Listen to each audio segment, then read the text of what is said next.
Good afternoon, everybody. Welcome to what is effectively the third round of the Nürburgring Langstrecken Series, the Ravenel Nürburgring Langstrecken Series. It is actually race number 4 of the NLS season, and we didn't get race number 1, so it's a little bit complicated. But on the calendar, it's race 4 and 5 this weekend. They serve also as the qualifiers for the Ravenel ADAC 24 hours. I'm John Hindorf, and Neil Cole joins me in our global broadcast centre for a 4-hour race that, for the first and indeed only time this season before the ADAC Ravenel 24 hours, goes into darkness. So a real opportunity here, Neil, for drivers, however much experience or not they have, to see the Nürburgring in, if you'll pardon the pun, a completely different light. Good afternoon to you. Good afternoon, John. Hello, everybody. Yes, it's going to be a real step into the unknown for a lot of, many of these drivers have driven the Nordschleife in the night many times, but plenty, and some of the bigger names absolutely have not. So the prospect for the next sort of 4.5 hours, once we get the grid and the formation lap out of the way and then the racing begins, it could get very tasty, I think. And it's glorious conditions there now, but I do get a sense that there might be some rain incoming. As we know, the Nordschleife has its own microclimate. In fact, it has its own microclimates in different sections of this famous green hell. But there's a lot to contend with over the next sort of 4.5 hours. Your first time commentating with us on the Nürburgring. I'm going to tell you what we said to to actually all of the audience out there, whether particularly for those that are new, many Max Verstappen followers. Cleanse your mind of all things that you think you know about motor racing.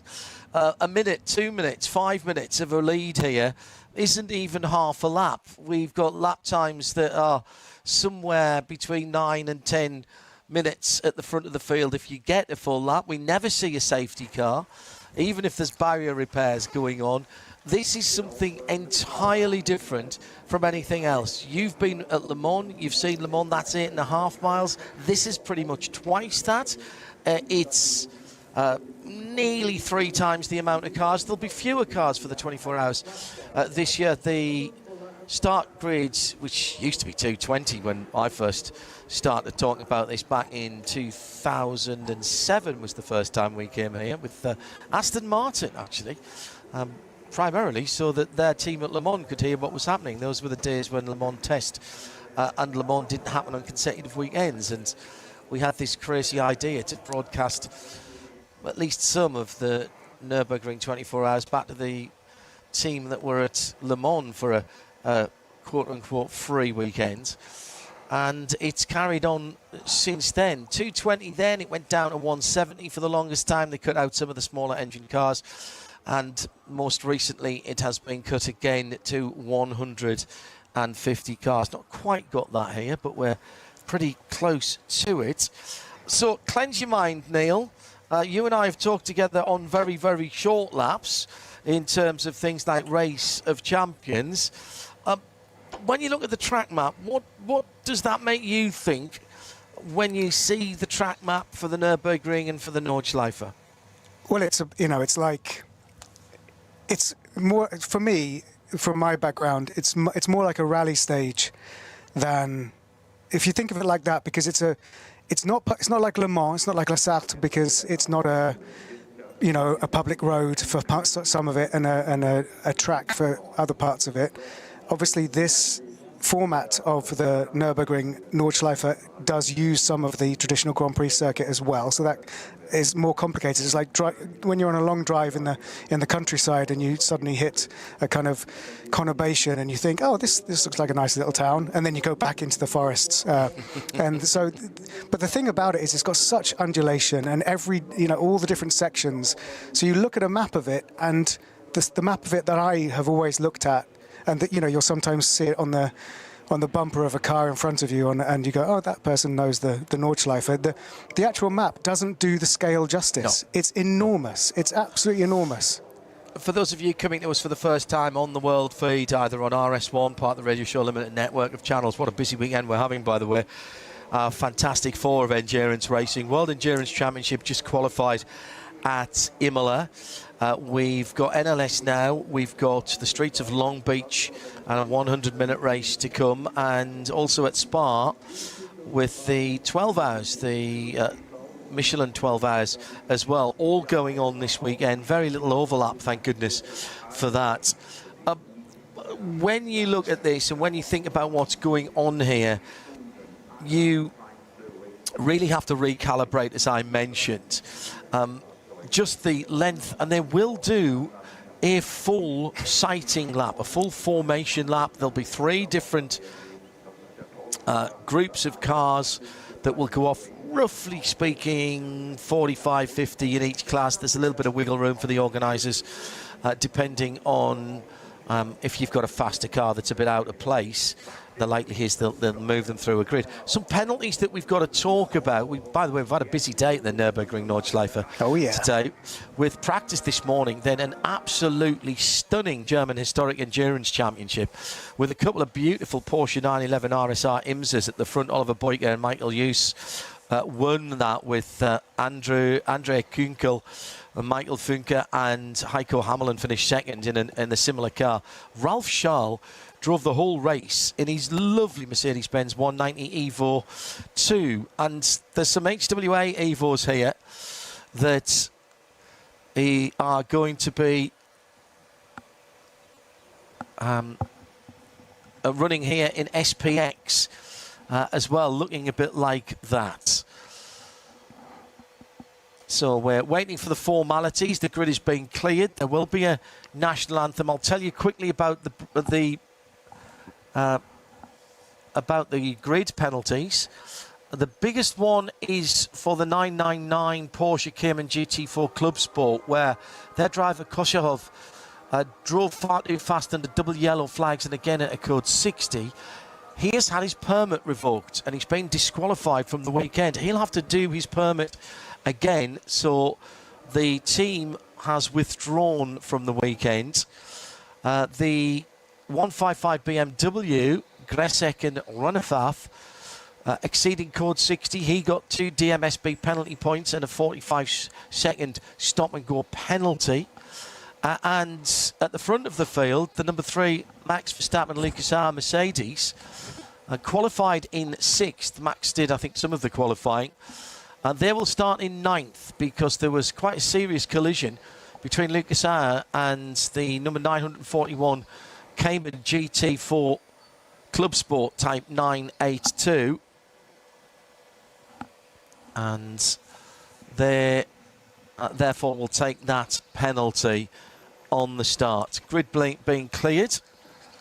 And I think, John, that's one of the first places we can start when we unpick what people might expect coming to this in terms of the tradition, other forms of racing that they're used to, because that penalty that dropped, the 3-place grid drop for the number 3 Max Verstappen Lucas Auer car, was for an incident, and the onus on this circuit and in this race series is very much on the car that is overtaking to make a clean overtake, and that's what happened in qualifying, and that's why they got a grid drop from 6th on the grid to 9th on the grid, is because yes, they have blue flags, but the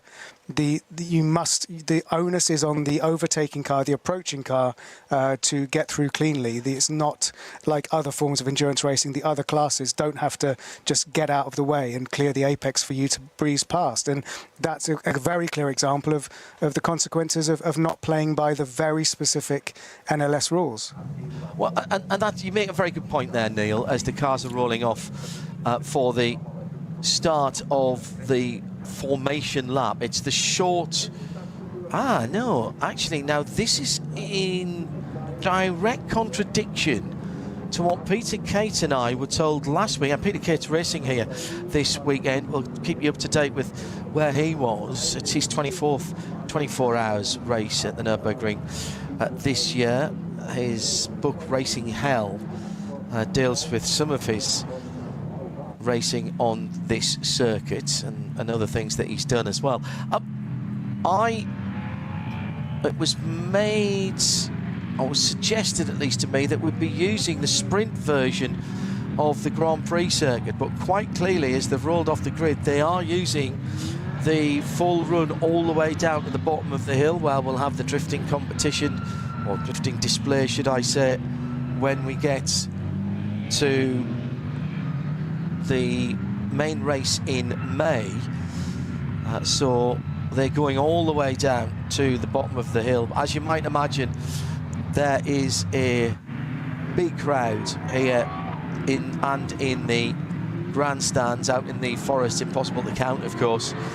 So all the way down to what is now called the Goodyear hairpin, and starting Group 1 will start to form up. It's the BMW number 23 that leads them off from the AMG, the Hartling and higher AMG in second.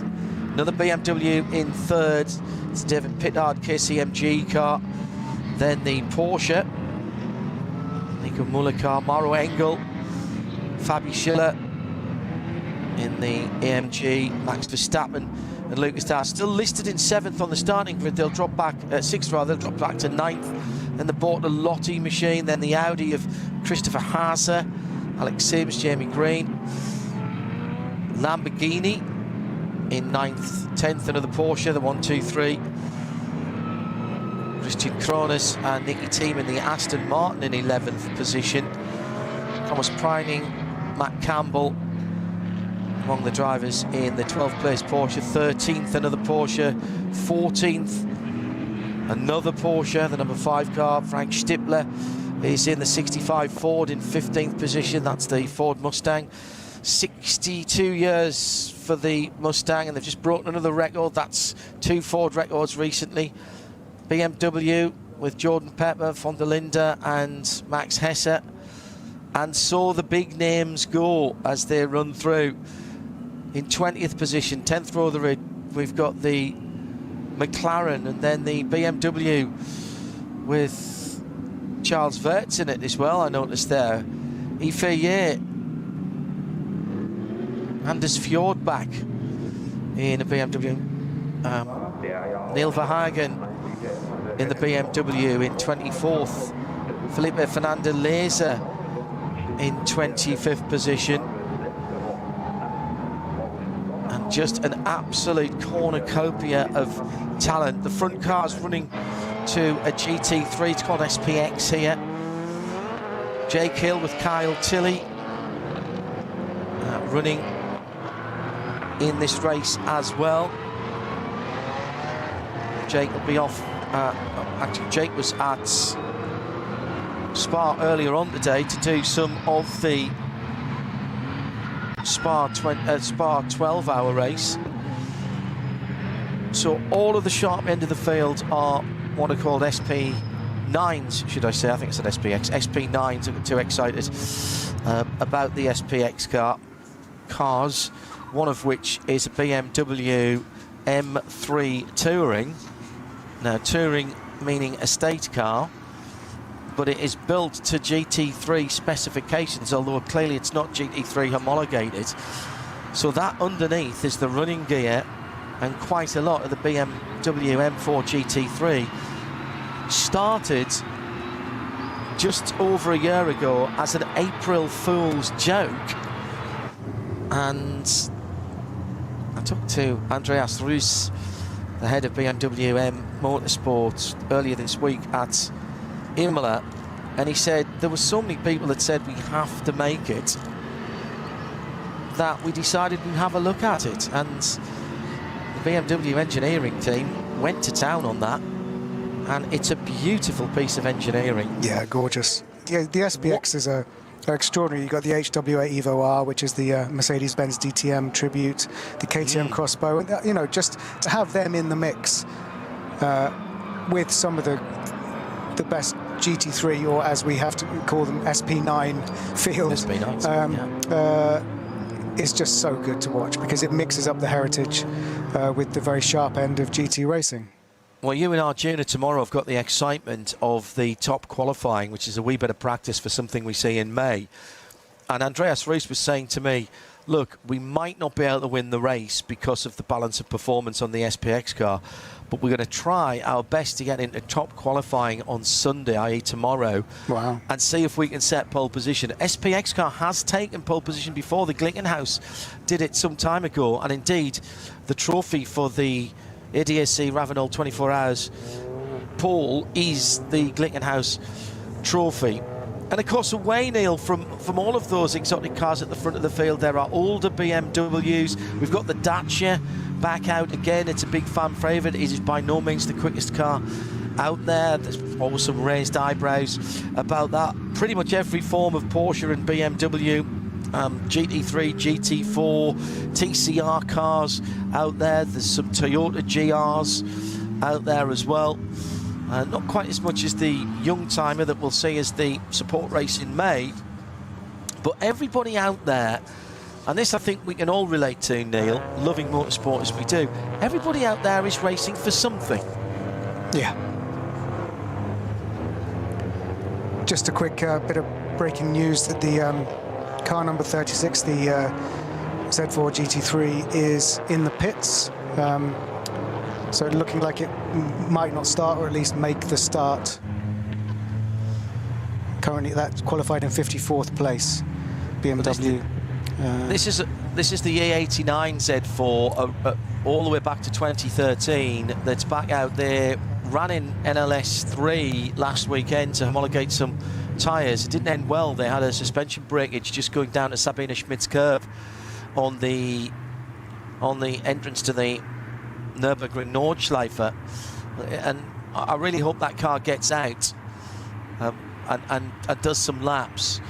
The third set of starters have gone. I just noticed that Lucas Auer is starting today in that number 3 Windward Red Bull Verstappen racing car. Max will start tomorrow is what we're hearing. Here are the starting drivers. In the number 23 BMW, it's David Hahn. Yanis Fitje is in the number 11. David Pittard on row 2, the KCMG. Dan Arrow, very fast young Dutchman, in the 48. Maro Engel starts the AMG number 80. Mirko Bortolotti starts his number 84 car. It has to be Christopher Haase in the Audi. Lucas Auer we've mentioned. The number 7 as well is in there. That is... just scan through the starting list that I have got. That is Paul starting that, isn't it? Oh no, that's interesting, because I don't have him on the list for that Toyota Racing United SP10. There's been a few changes, I think, since the provisional entry list went out. Like I saw on Timo Scheider's socials that he joined the field, and he is in the running in this race. So John, I think in terms of stints, if you've got Lucas Auer starting in the number 3 Mercedes, the Max Verstappen Windward car, now that's got to be because they want Max to do some driving into the dark, right? I mean, correct. And how does, so just, you know, I've been watching this, I've been following this, and I've been doing my research, but just for those people that are used to endurance racing where the pit stops happen in a certain way, the driver changes happen in a certain way, just refresh about fueling and driver changes, because it's not like any other racing series, this. Well, that's a very good point you make, Neil, and thank you for bringing that up. There's an awful lot of things that aren't standard about the Nürburgring. We've talked about some of them. One of them, and if you're watching because of Max Verstappen, when I said cleanse your mind of all things motor racing, that applies to the pits and the pit stops as well. This weekend, you might have up to 6 or 7 cars sharing a single pit box. And they won't necessarily be from the same team. That pit box has got one fuel pump sitting outside it. That fuel pump is exactly the same pistol grip delivery device as you'd get around your local supermarket or your service station on the motorway. So fueling is not the precision operation that it is, say, at Le Mans or somewhere like that. So to help even out the fact that those pumps, it would be impossible to make them all pump at the same rate. You have what's called a mandatory pit stop time, and that is determined by how many laps you are out on the circuit. The longer you stay out, the more amount of fuel you'll have to put in to refill the car, and therefore the longer your pit stop is. Now, you can use that strategically, and indeed last weekend in the 4-hour race we had what was eventually the winning BMW, the Yokohama BMW, coming in early because their tyre pressures were all wrong. They'd set the tyre pressures wrong for the conditions. It got much warmer much quicker than they expected. They came in after 6 laps and therefore took their mandatory pit stops. Everyone else came after 7, had a longer pit stop, and effectively, to use a term that our F1 refugees this weekend will understand, it was an undercut on an 16-mile lap, but they were up to pace by the time they came round, and they held on to that lead through the rest of the pit stop cycle. It's about an hour's worth of fuel, give or take, depending on how many slow zone and code 60s we have. There will be no safety car. There will be no neutralisation of the field. We will control it with slow zones, double yellows and code 60s, which are absolutely policed to the nth degree with GPS tracking. And you heard me talking about that driver Koshehov in the Porsche Cayman earlier on, the 999 car. Well, he's had his permit revoked and he's been disqualified from the event. His 2 teammates won't continue, and that car is out for the weekend. There is no margin for error. That's why everyone, Max Verstappen included, and Max was quite happy to do this, had to do his permit, do the classroom, do the observed driving, and then complete a statutory amount of laps under racing conditions in a low-powered car to the satisfaction of the racing stewards and the race director. Everybody has to do that. There are no exceptions. And those pit stops, what we see out on the circuit, you will see cars being towed back. You'll see cars on the back of flatbeds. You will see Unimog, 4-wheel drives, towing trailers full of Armco and a portable welding device. Meantime, in the pit lane, that Saug Motor and Motorsport BMW doesn't look good. Does not look good, Neil. No, that's got a lot of work still to be done before they can even think about leaving the pit lane. That's a real shame. We were briefly on board with some tyre warming going on. You could hear a couple of different cars. It's very exciting. The build-up to this is getting exciting. But just a question about Koshehov. So how quickly will he be able to get his license back for this very specific Nürburgring-specific license to be able to drive again? Because that's a big blow to him and his team. It's my understanding he'll have to go through the whole permit procedure again. Okay. So to the satisfaction of the stewards, it's a big slap on the wrist. They can ask him to stay away for an amount of time. That has happened in the past. We've seen it at the 24 hours, Neil, where a driver has blown through the 120 speed limits, the 60 speed limits, the double yellows, etc. And they've been asked to come to the pit lane, and they've been told to get out the car, take their kit off, and go back to the hotel. It stops them, and then the problem then is if you've only got 2 other drivers in the 24-hour race, it's nigh on impossible for you to complete it and stay within the rules for consecutive driving hours. If you've got 4, you can probably drop down to 3 and do it. 5 to 4, you can definitely do it. But there is no room because of the unique nature of this circuit, and because of the speed, because of the lack of runoff, because of the massive disparity in pace between the different classes of the cars. You cannot take any risks. This is about respect for your competitors, for the circuit, and for the regulations. And anyone that steps outside of them, they will get jumped on from a great height.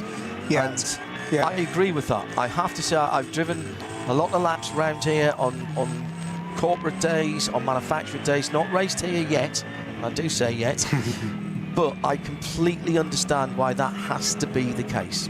So it'll be quite common for us to see in the race you know, safety trucks on track while they try and repair barriers, try and retrieve cars, flatbeds, moving on the circuit, and for the racing in sections to go into code 60s. So you will not see you know, it's very unlikely you'll see a full red flag. And there is no kind of safety car as such. Everyone knows the rules, and if you're watching the pictures, then you see that there's a random, you know, yellow flashing lights truck on the track. That's okay. The drivers all know that it's safe. Yes, and what you will see as well, you may see course vehicles out there sitting behind hampered cars. And again, they will bring them back like an escort vehicle in some respects, and that again is not something to get worried about, not something to get yourself irate about. That is exactly what we would expect to see here at the Nürburgring Nordschleife. It is that type of place where there is nothing that is the same as anywhere else. It is an incredible place to go and watch motor racing, and if you haven't done it, I heartily recommend that you do. The leading cars are on the 24h. The 24h is the long, straight run back, well over a kilometre and a half. The long straight run back towards the Grand Prix circuit, or sometimes called the Grand Prix Strecke in German, and the cars will be asked to line up. Oh, good news! The Z3 E89, if you are a BMW enthusiast, is out on the apron. Now, with a bit of luck and a fair wind, that car will be allowed to follow on in the gap, in the 3-minute gap between the first and the second group. The timing here as well is something a little bit different, and that's something else to get used to as well, Neil, because although there are gaps between the groups when we start for safety reasons, the timing system is clever enough to get rid of those gaps once we get into the race. So if you start in the third group, you are not 6 minutes behind the guy at the front before you even get going. It's very cleverly done. Very clever. Yeah, I don't. Can you imagine trying to do that without computers? No. No. Aggregate racing is something I used to hate having to commentate on, because you had to do the arithmetic in your head. Well, the safety car is coming up towards Antonius Bucher, which is the tiny little left-hand kink. You barely look through to turn the wheel there. You just look through the corner and then you head up to the fearsome Tiergarten.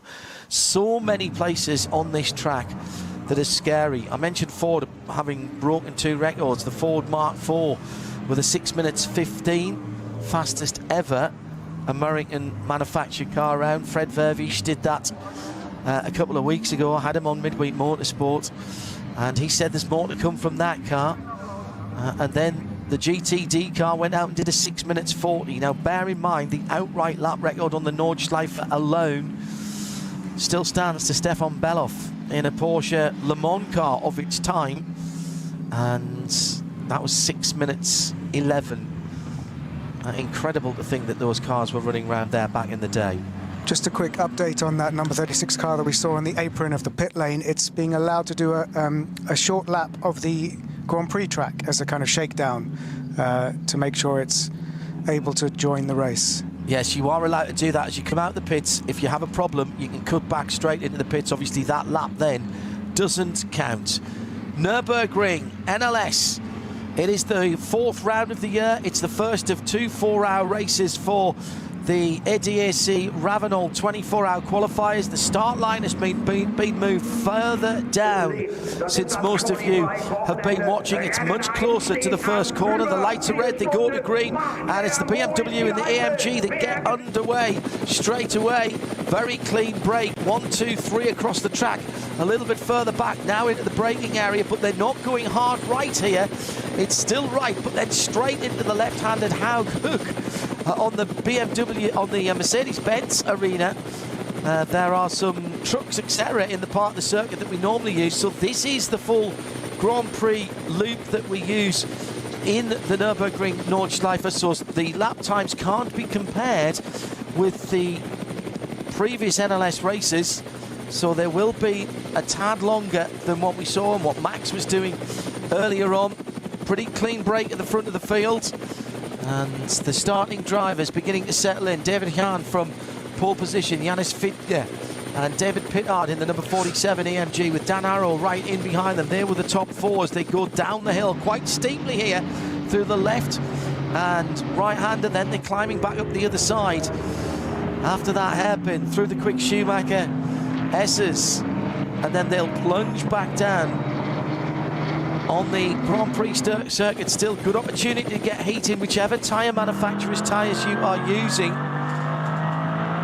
Saw a little bit of a touch on the gravel, and this is pretty much, this part of the Great Grand Prix circuit is pretty much the only time that you're ever going to be able to do that, because the rest of the circuit, the track is lined with Armco and walls and grass. So, you know, if you need to be pushed slightly wide, this is where it needs to happen. Looked like Lucas Auer was having a little bit of a battle with number 911 Grello, as it's called, the Porsche.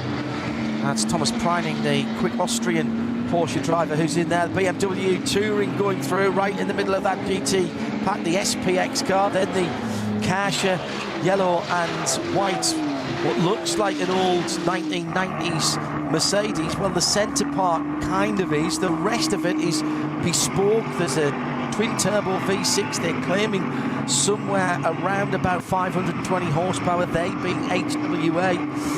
Two cars here last weekend. They're saying there might be three in the race in the month of May for the 24-hour race. There's a almost black car, sort of a Sonax throwback colour, and that's very noticeable and recognisable Kasia coloured car. The second group comes through. A lot of Porsche Cup cars at the front of this. These would normally be doing duty in Porsche Carrera Cups around the world. This is the current version, although there's a brand new version in some already. The 992.1s are here. The 992.2s doing battle in IMSA, in Carrera Cup Asia, in Deutschland, and of course in the Carrera Cup this year. Look a little bit different to these cars at the front. These are extremely quick motor racing cars. Don't have as much aero as the SP9 cars, so actually in a straight line might even be a little bit quicker as they break away. You tend to let them slow or sort themselves out a little bit. I'm keeping an eye on what's going on out in the Nordschleife, the Gamoto Racing with David Hahn behind the wheel, and the Schnitzelam Racing Mercedes were still first and second at the first split. Dan Arrow had moved up, as had Mirko Bortolotti. David Pittard down to fifth, Lucas Stoltz in sixth, Chris Haase in seventh for Scherer Sport PHX. Conrad Motorsports Lamborghini, the seventh place car. Then Nicky Thiem in the number 9 Aston Martin, the Trinity Solutions in the top 10, made up by the Winward Racing Mercedes of Lucas Auer. That's the number 3 car. Ahead, as I thought he was, of Manthey's Thomas Preining in that green and yellow. The Germans decided to call it Grello, as it is neither green nor yellow, as it were. So those were your top 10. That second group getting underway, the third group going through now in a moment or two's time. As they came to the line, it was the Adrenaline Motorsport team with Renazzo and Plusline AG, Porsche, BMW, Porsche, BSL and Black Falcon, Huffer Racing, Toyota Racing United with one of GT4 Evo 2 cars in there as well, the number 90 car. You'll see that when it comes round. Pretty decent start from everybody. Yeah, it's been clean so far. And it's funny because you look at the timing screen and you're sort of looking at the purple sections going, no, forget that. This is a this lap is a long lap. But yeah, the good start from Gamoto Racing. You know, there's no mean feat to get that team up and running and to get pole and to lead this race. Always a thought to me of what do you want to achieve in this race today? Yes, there is a race win. For some, there is a championship to think about as the third group comes over. By the way, we're going to get a 30-second stop and hold for tmracing.org. That's Benedict Hopfer and Sebastian Brandl in the Porsche Cayman, number 82. 30 seconds after the first lap in the race. The 999 has been given the black flag. That was the car that we said lost a driver. Actually, that's been cancelled. So the two drivers in the 4-hour race have been allowed to continue despite the fact that their teammate has lost.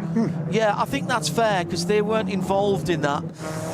Here's the third group getting underway. Lots of BMWs. There's some TCR cars in there that you'll recognise the shapes of as well. These cars somewhat different in capabilities in terms of top speed.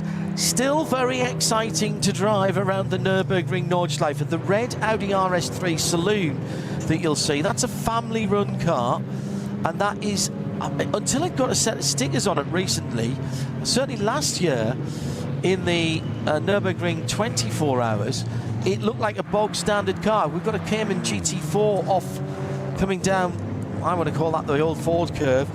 Yeah, doing a bit of rallycross. I think that's the silver and red, I think is the 296 car from memory. You have to have a mouse with a good scrolling capability for the starter here, because clearly you can't memorise everybody. Actually, I think it was the 396, the Adrenaline Motorsport car with Manhattan wheels, Klaus Fassbender, Christian Bulischbach and Andreas Schettler, Carlos Arimont.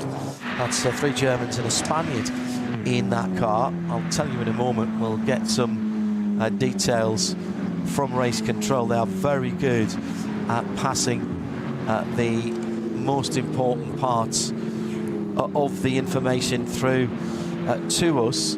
It's Neil Cole and John Hindhaugh in the first of 2 4-hour races this weekend from the Nürburgring. What happened to that little Porsche? Did he get a help? He certainly did.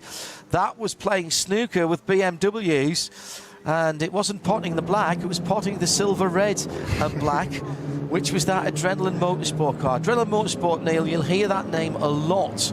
They have a lot of entries, and when we go through the class leaders at various stages over the weekend, there'll be a lot of Adrenaline Motorsport mentions. They are a huge organisation in terms of how many cars they have here, as the leaders come back through for the first time. And here is the Gamoto Racing BMW. The first racing lap then of the 24-hour Nürburgring Qualifiers is in the book, and as they come through, it is an 8:19.383. That's the first lap I've seen this season on this circuit. Last weekend we were on the much shorter Grand Prix circuit with the cut through. So now we've got to start looking at that. Amazing to see the difference of who got the fastest sectors. There are 9 timing sectors here, never mind your micro sectors. I think the shortest one's about 10 seconds, but most of them are half a minute up to 2.5 minutes out in the forest. Already got an investigation going for the number 651, leaving the start formation early. Again, that probably, I'm guessing that's someone who hadn't seen that the start line had been moved further down. That was done last weekend for the first time, so better to learn this now than in the 24 hours in a few weeks' time. Leading cars then heading back out on lap 2. This has been exceptionally sensible from everybody at the front, Neil. Dare I say that? Yeah, the top 10 have kept it really clean and tiny, and hardly any movement. I mean, Lucas Hour was back up to P9, but basically everyone else is kind of holding station. And what you have to remember as well is slipstreaming does work here, but there's nothing else to help them with overtaking. There are no other gizmos and gimmicks on the cars. It's just pure aerodynamics and driving skill and engine power. As I said, I had Peter Cates, who's doing his 24th 24-hour here at the Nürburgring Nordschleife this year. He's racing this weekend. I'll try and pick out his car number for you when we see them go through. There was an interesting comment about some of the experienced drivers that they said that they felt Max Verstappen may have found a little hack, if you will, to be able to get a bit of extra speed when following someone. So Peter went back and watched the whole of NNS2, and particularly all the onboards when Verstappen was at the wheel, and he said, I think what he's done is he's been able to work out where the soft spot in the disturbed air behind the car in front is, and he's using that to be able to follow a little closer through the twisty bits without routing the front tyres. And by the way, we have tyre wars here. This is not a single tyre manufacturer event, far from it. By the time we get to the Nürburgring Nordschleife, we'll be well into double figures for different tyre manufacturers. So let's keep an eye open for that for Max when he gets in the car. And also, of course, his teammate Lucas Auer and the other Winward drivers, they will have been watching that as well. As soon as they saw that comment, they'll have done what Peter Cape did and gone back and watched it. But I thought it was very interesting that immediately Peter said, right, let's see if we can find out if that's true, whether it's a little bit of hype. And he said he felt it was true. Wow. And that there was just a little bit of an advantage to be held at the right distance to find that soft spot, as I say. That was how he described it, in the disturbed air. Down to Kesselchen now, one of my favourite parts of the circuit, the right-handed downhill hairpin, short shift, particularly in these highly powerful cars. And then right, and right again as you plunge downhill. After the fourth right, it's into a slow left-handed hairpin, but you're still going downhill. Early pit lane caller from one of the Cup 2 cars. I think that looks like one of the... Oh no, that was, I think, was the Reiter Engineering. That was the SP7, Thomas Ertel car. Yeah, car number 91. Yeah. Oh, that's Doesn't a shame look good for them. That's a good team there. Sorry, Lucas Ertel, sorry, and Stefan Ertel and Maximilian Johannes, all German drivers in that GT3 Cup 991. That's why it's in the SP7 category. That's too early for that car to be in the pit lane. Good little battle pack out on the Nordschleife at the moment. The BMW trying to go round the outside of the Porsche and has somehow pulled it off as they climb the hill. That is impressive indeed. I do wonder if that Porsche might have a problem, because it was going a little bit slower. It got past once and then it's got past again. So it didn't seem to be at full power through that section, and it's dropping back a little bit. If you've got any power issues at that point of the track going up the hill from Bergwerk up towards through the ridge curve, and now they're up at the bottom. Oh, and someone pulling off right at the bottom of the test hill as they climb towards the Caracciola carousel. Remember, this place built in 1927 to take, or started in 1927, to take racing off the Eiffel roads, the old Eiffel Rennen. It was getting a bit hairy, screaming past people's doors at 120 plus miles an hour. And also at the same time, the local government thought, oh, we might be able to attract a bit of industry here. It'll be good for the construction. We'll get some work out of that.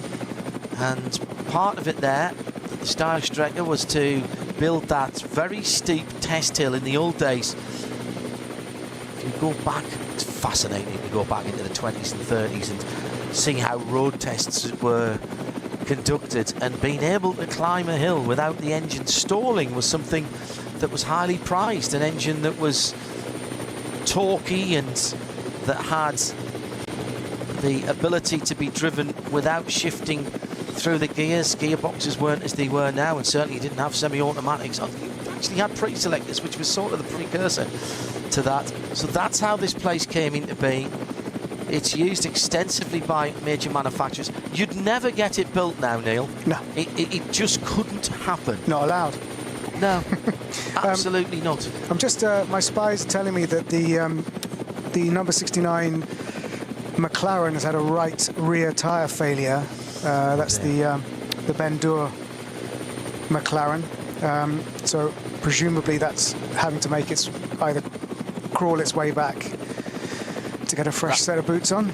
Well, that's something else that's different here than anywhere else. They'll come back slowly. Volker Strycek, the veteran, former head of Opel's Performance Centre, or BC, the man behind the Foxtail Manta down through the years. I worked with Volker on a couple of projects when I was with Ray Mallock Limited. Oh, so that's how the Porsche past happened. It was going off, coming through that fast right-hander out in the country, and the KCMG AMG also trying to get through. David Pittard right in behind the Porsche, but off onto the dirt, putting, I'm sure, a lot of clag and rubbish on the slick racing tyres.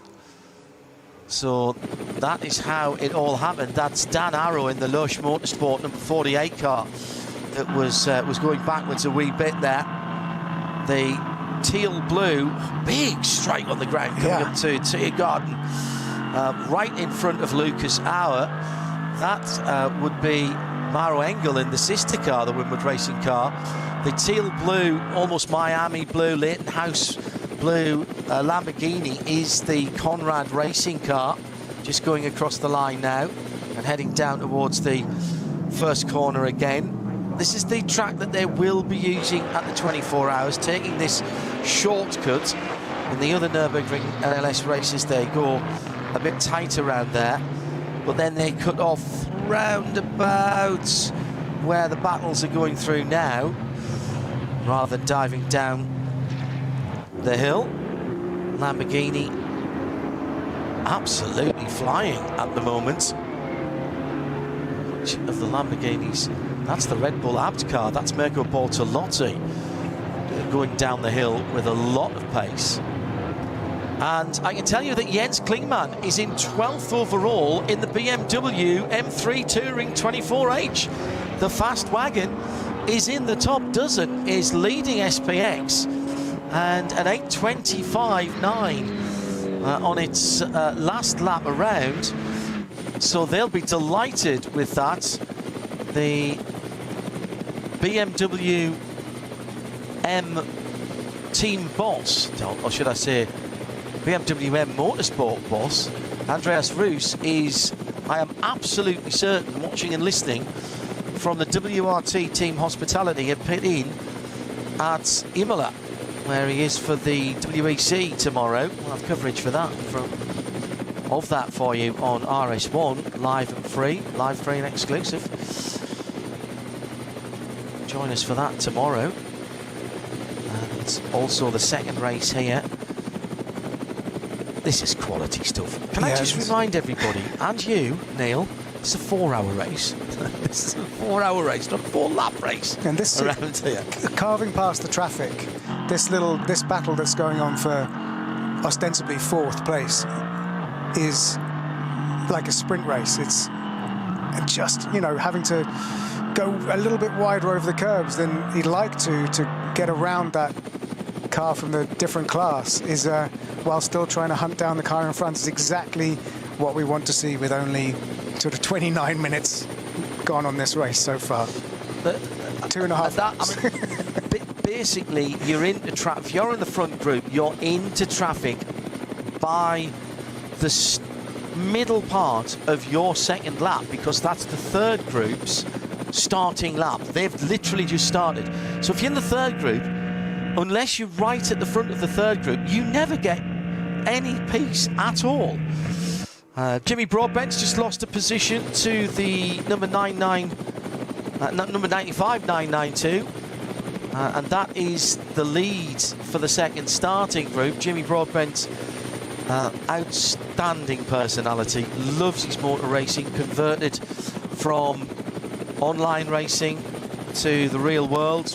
We've had him on Simcast, our programme on RS1 every other Thursday.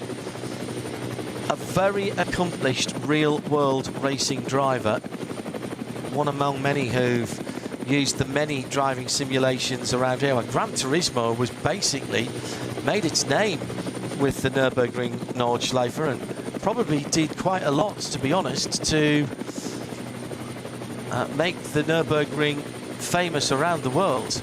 100%, yeah. Yeah, right from the start of GT Gran Turismo, it's been, I suppose you'd say it was the Blue Ribbon track, wasn't it? Yeah, and every sort of iteration, this sort of, probably everyone who gets involved with sim racing online now would think the origins that we're talking about, Gran Turismo on a PlayStation, was, but it was really, really important. It was entry level. It was the first game where you could race the Nürburgring Nordschleife. I remember being at Le Mans and having what went before esports, linked up simulators where people were racing each other around Le Mans to have a chance to race against Sebastian Loeb. And it was, you know, those are the origins. They used to map the tracks long before the types of simulators that Max Verstappen and Jimmy Broadbent have spent many thousands of hours perfecting their laps on. It's the voice of Neil Cole. I'm John Hindhoff. Good to have your company. Thank you for joining us wherever you are around the world. And if you have any questions, at RSL _studio on X, Johannes says, I'm not sure that test hill, the Steilstrecke, was ever actually used. They quickly realised it was too steil, it was too steep. The steep track, Strecke is track in German. A lot of the names that we use for these corners, obviously they're in German, but they are descriptive of what's around them or villages that are close by. Well, they're those brilliant sort of German compound words, aren't they? Where oh yes. If you want to work out what it means, it's just break it up into 5 different words. You go, oh, that's what it means. It's the one on the left with the big hole in it. That's kind of whatever the German is. Linkshaule. Well, we do have Fuchsruhe, of course, yes, which is the foxhole. Yeah. I think one of the most stunning parts, and really takes your breath away even in a fast road car through there. You really can't afford to unsettle the car. They've resurfaced that part quite recently, and now it means that you're taking an awful lot of speed up to the top, and then it isn't resurfaced and there's a change of surface and you've got to go down the gearbox. Absolutely outstanding piece of circuit. You pick up speed so quickly. The BMW Touring at the moment in, what did I put it in? I think I put it in 10th position, did I not? 12th position, sorry. Well, it seems to have dropped away just a little bit. There's been something gone on there, because all of a sudden Jens Klingmann is down at 22nd. So maybe that was just a timing glitch. Who's he got in front of him? He should have a Ferrari 296. Yes, that is the Ferrari, the Condor Ferrari, the blue Ferrari right in front of him. And in front of that, is that the back Falcon Porsche? Yes, it is. So that was where it is. Problem for the BMW, the 3M car. This is that E39 that we were talking about. We were hoping that it would get out and do some laps, but once again, that looks like it's sitting down on the right-hand side. That was where they had the suspension problems last week, Neil, and that's not good news for them. No, and that's the second time it's stopped, actually. It did stop before and got going again. So that looks like it's possibly terminal for the number 36 car. A real shame. Will, again, those of you who watch Le Mans, put Le Mans out of your mind, because if you get outside assistance, even if you get towed back to the pit lane, that does not, I repeat, does not put you out the race. The name of the game here is get the car back somehow and get the team working on it. And this is something you'll see in the 24 hours of the Nürburgring as well. It is absolutely crucial to get the car back in the race. Back to the pits. Peter Kate telling us last weekend that in all the cars that he drives, he puts a little map in, not because he doesn't know where he is on the circuit. He's brilliant, actually. He can pretty much do it with his, no, in fact, he can do it with his eyes closed and just talk you around the lap. But he has a map where all of the access points are where he can get off the track, but more importantly, where a crew member can get to him and help the car being repaired, or indeed get the car towed and back to the pit lane. And I've just thought to myself, yeah, you see, that's thinking out of the box. Brilliant stuff. And it is now red flags. I have never seen this before. That is a red flag. I have never. Very unusual. I have never seen this except for weather. Well, it's not Race snowing control. anywhere on the circuit. Snow, ice or fog is the only thing I've seen stop a race here at the Nürburgring Nordschleife. Help me out, Johannes Guaglita. Zach Anderson asks me a question. The timing is showing code 60 and slow zones. The slow zones just double yellows. Code 60 and code 120s. But what you'll get is a single yellow, a double yellow, a code 120 and a code 60. It's never just straight into a code 60, Zach. And that allows the drivers to slow down. Hello to Mickey Hetherington. I haven't seen the footy results today. I'll try and catch up on that, so don't tell me. Try and see match of the day maybe tonight in one of the gaps in my work. Now, this would normally mean come back to the pit lane and sit in the outside lane, effectively in Parc Fermé. Let me give you the rundown. Motor Racing from Red Bull Team Abt Lamborghini, from Schnitzelarm Racing. Schnitzelarm, by the way, is a restaurant that serves nothing but schnitzel all day, all week, various different schnitzels. Yes, please. So BMW, Lamborghini, Mercedes, 23, 84 and 11. Then another Mercedes, that's the blue and white KCMG number 47 with David Pittard behind the wheel. Scherer Sports Audi's next up with Chris Haase behind the wheel. Then it's the Loesch Motorsport Dan Arrow driven. Yes, it is the Porsche of the dark red and sort of gold colours. Conrad Motorsport Lamborghini is next, the 7 in 7th.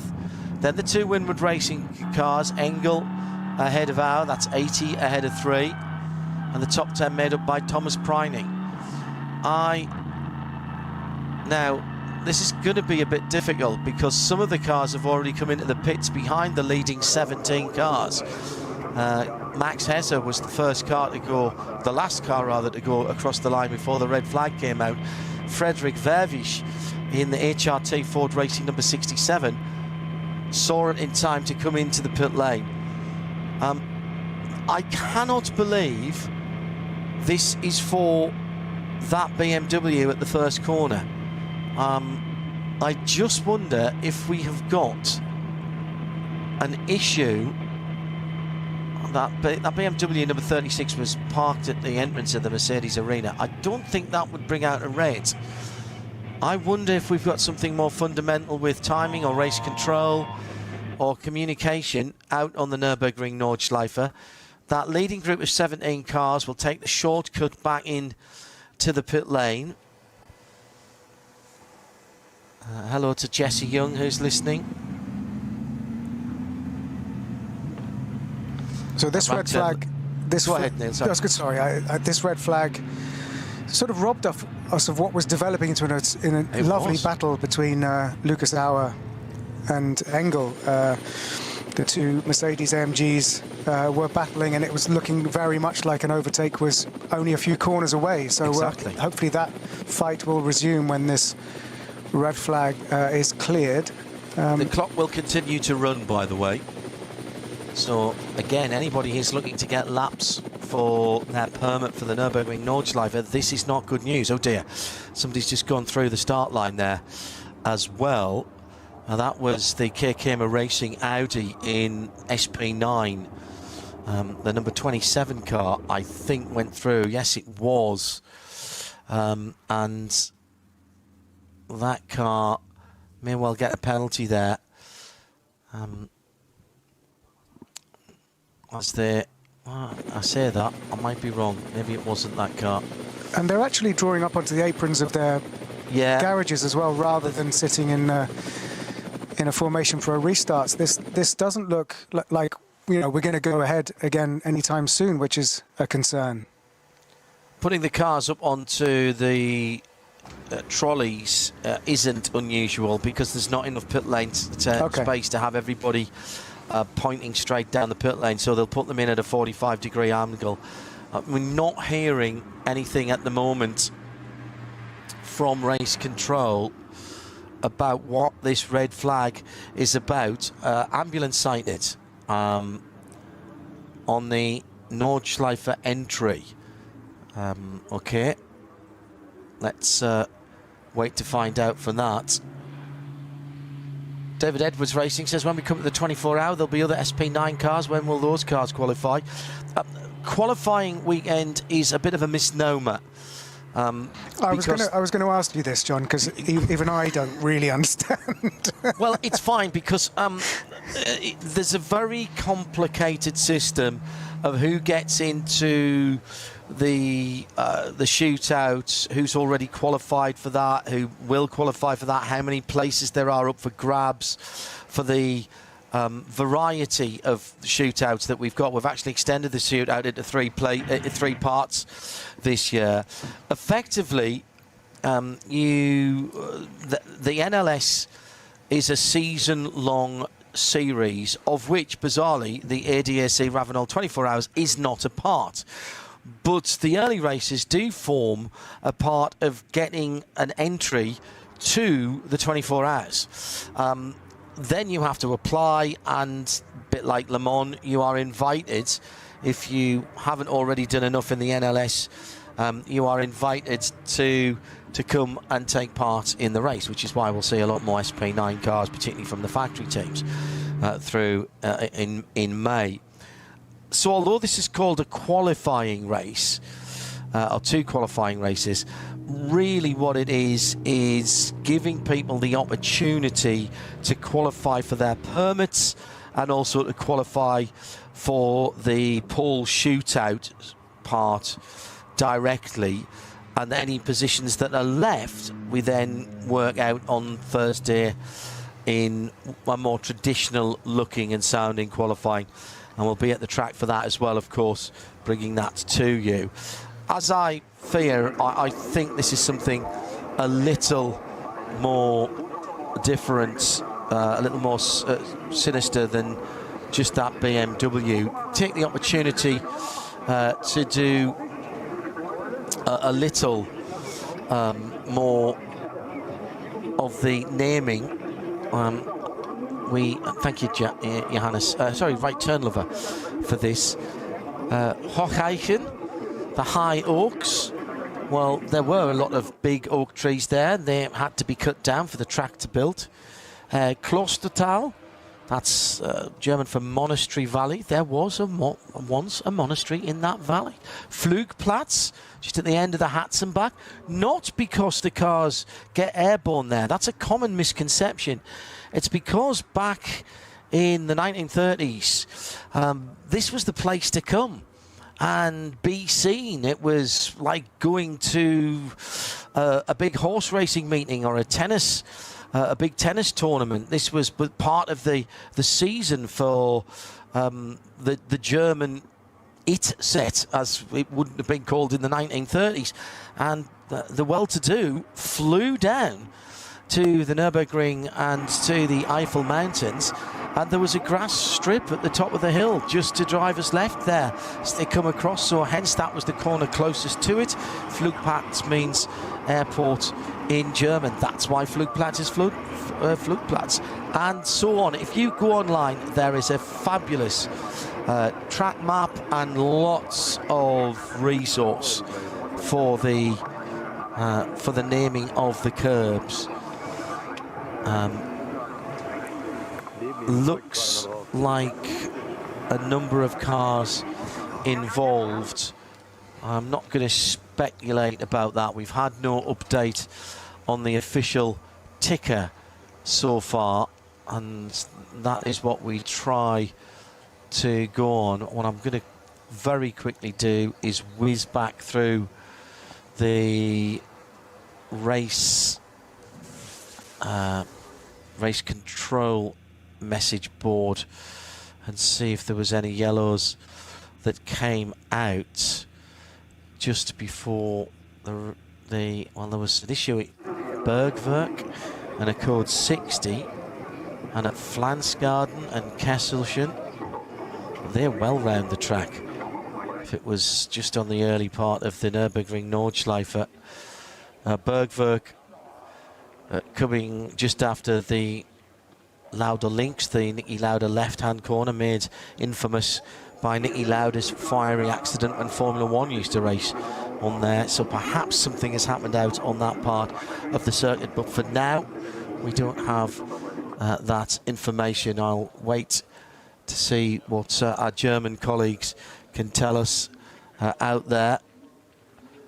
And Klostertal, I think, is where the issue would be, and the potential incident out there. Again, let's wait for confirmation. Neil Cole and John Hindorf here. We'll try and answer some more of your questions as we can.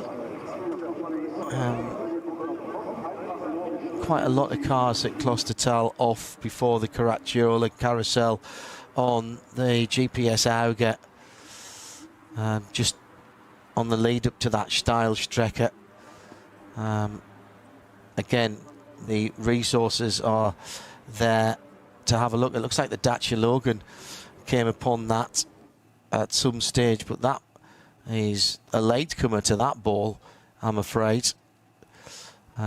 So this very unusual that this happens for anything other than the intervention of the weather. We did have a red flag last year when the pit lane complex lost power, and obviously you can't race if race control can't see around the track, so that cost a little while. Let's go through some more of the corner names. Galgenkopf onto the Dottinger Gallows Hill. Yes, there was a gallows there. Wow. No, it's a good place to hang out. Very good. See what you did there. See what you did there. And then, of course, there's Quiddlebacker Hoers, where they play Quidditch. Yes, thank you, Harry Potter. No. No, but I like your thinking. I see what you're trying to do there. Trying to bring in the younger audience. Very good, Neil. This will be frustrating for some of the teams. So just to pick up on what you were saying, so even though it's called the 24 qualifiers, it doesn't mean absence or presence here for these 2 4-hour races denotes absence or presence from the actual 24 hours. It's important for people to recognise that. Correct. That is absolutely right. Max got the whole race moved for NLS2, brought forward a full week because he couldn't, because this should have classed with a Grand Prix in the Middle East, of course, but he'd already qualified for the 24 hours. He didn't need to race here. He had his permit, and obviously the team were going to be given an entry, so he didn't need to come here to race. He didn't need to have that race moved to qualify for the race. It was his only chance to get in the Mercedes, the AMG, because remember he did his first race at the back end of last season. Great time to come to the Nürburgring. Far fewer cars out there, certainly far fewer cars in the top class. I think there was only 6 or 7 SP9 cars. He ran in the Ferrari at that point, which was the car to have certainly last year. BOP's changed slightly this year. The Mercedes perhaps in with a chance, the MG in with a chance of winning for the first time in maybe 10 years. They haven't won the 24 hours since 2016.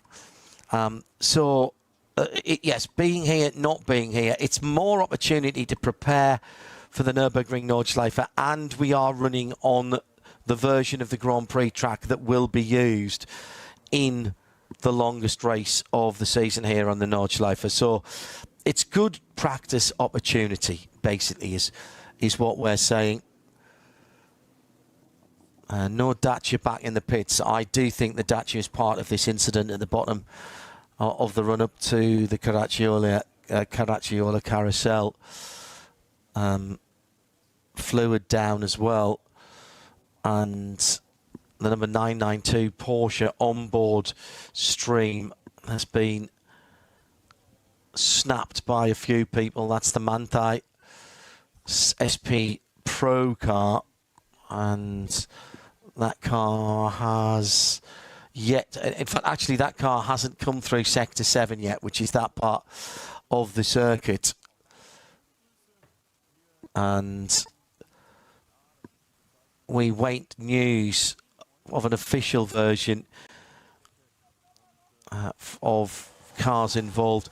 What's basically happened, I think, is from about the mid-30s back, something has happened.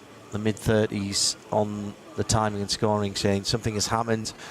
We believe it to be at the bottom of the hill, the right-hander that leads up to the Caracciolo carousel. Actually, it might even be a bit further back than that. Yeah, I think close to Tal. Yeah, there's a few cars that's made its way back through their way back through to the pits, but there's a whole bunch of cars. From about 36th to 69th that have not made it back. I was positing there that they might have been stuck at that part of the track. Then the cars that went across the line 70th down to 112th are all back in the pits, and then the cars 113th on back to the 120th. So did that adrenaline car start the 653 car, the BMW 240i? Maybe not. Actually, two adrenaline cars I think didn't take the start. They've made it. They haven't made it back. So we've got a very odd-looking timing screen at the moment, and a dearth of information. There's a very bright orange car out there that I can see on the onboard pictures, which I think is one of the Audis, if memory serves. So what we're waiting for is some news from the organisers and from race control, which they're normally pretty good at getting to us here. Apologies for not being able to give you any more, but clearly there has been some incident. This wasn't just for that BMW at the start of the lap that we were telling you about earlier on. The red flag came out at 5 minutes before 5 minutes before 6, sorry, local time. And that's about all we can tell you. So clearly there's some kind of... We've now had officially from race control, the race has been stopped by race control, an accident involving several vehicles. So that is now the official line from the Nürburgring race control. And obviously there's a lot of cars that have formed a sort of temporary parc fermé car park behind that if it's blocking the road. Correct. Yeah, I think you're exactly right there, Neil. Very unusual scenes. Yeah, I've been coming and commentating on this since 2007, and this is the first time I have ever seen a race being stopped for anything other than bad weather. Extraordinary scenes. I can't give you the rundown now because they all got mixed up when they came into the pits. So whatever happens from now on, as the clock ticks down to 3 hours and 15 minutes remaining, there will have to be a reordering of the cars at the last timing point that they all went through before the red flag came out, which I think is going to be the end of the lap, if I'm quite honest. The top 17 or 18 cars, 17 cars, wasn't it, went through and started another lap, and then the next set of cars were able to peel into the pits to the red flag to as required by the red flag regulations. So it's a bit of a jumble at the moment, because certainly it was not, with due respect to Fred Vervish, he's a very quick driver, as he showed with that 6-minute 15 Nordschleifer lap in the Ford Mark IV. He's a very quick lap, but very quick driver, but he is not in the lead of that the race at the moment. No, I think all we can absolutely confirm is that the car that set off on pole is still technically in first place of this race. I think I agree with that. I would agree with that. I think when we get this sorted out, it will be the 23 Motor Racing BMW from the Red Bull team-upped Lamborghini from... At that point, I don't know. I think it's probably Schnitzelarm from KCMG, from Scherer Sport, from Lurch, from Conrad, and the two Winward cars. But there's cars in between them on the timing screen. Preining, I think, is in there as well, right behind R for Manthey in the Grello car. The Aston Martin Vantage for Nicky Team, that's going to be just sort of mid-teens as well. Frank Stippler for HRT Ford, see above comment. But that is my gut feeling and me using my memory of what I saw, because that's not what it says on the timing screen in terms of how they came into the pit lane. But of course, some people did effectively another lap, excuse me, of the Grand Prix circuit, and then cut into the pits the back way, which you are allowed to do even in racing, actually. They'd rather you did that if you have an issue than you went out onto the Nürburgring Nordschleife and then broke down, because it's harder for them to pick you up. The castle, which is just Nürburgring Castle, always get a picture of that when you go there. It's just finished being refurbed, actually, after a long time of scaffolding around it. For years I thought I was never going to get a picture of it without scaffolding around it. Which is their equivalent of the Sagrada Familia, isn't it? It was never quite finished. Which is now finished, yes. Apparently. It has been that also, yes, Barcelona's great landmark. Now finished after God knows how many hundreds of years. Let's give you some more of the name. So coming down to the end of the Dodiger, Antonius Bücher, used to be the location of a large beech tree, belonging presumably to someone called Antonius, which again had to be chopped down to make way for the circuit. So it's just after the old Bilstein Bridge, and if you started a tourist lap, you'd start around about there. Tiergarten, Animal Garden, Animal or Pet Cemetery, possibly for animals that were killed in battle, maybe for a local landowner's animals or another reason. That's through the dip and up towards rejoining the Grand Prix circuit. You've got then, of course, the rundown, forget the Grand Prix track at the moment, and you have Sabine Schmidt curve. That shouldn't really need any explanation. Relatively new name, that, unveiled a few years ago in honour of the absolute ruler. We call her the Queen of the Nürburgring. She's the ruler of the Nürburgring. More laps than I think anybody else around there. Won outright twice, still the only woman to do so. Did a back-to-back, actually. Where else can we talk about? I think Hatzenbach. I think Hatz is hunt. Yes. And Bach is stream. So I think it's the hunting stream, and Bergen is curve. So Hatzenbach-Bergen means hunt stream curve. Okay, very good. Hunt stream curve, very good. I like it. You move through there to Hoheichen, which we were talking about, the high oaks. There's some still left, some had to be felled on that point. We're sort of going around the track now. Kiddebach-Höhe, not the place they played Quidditch, but there is a village just off to there, Kidderback. I've stayed there, actually, and you forget that there are houses relatively close.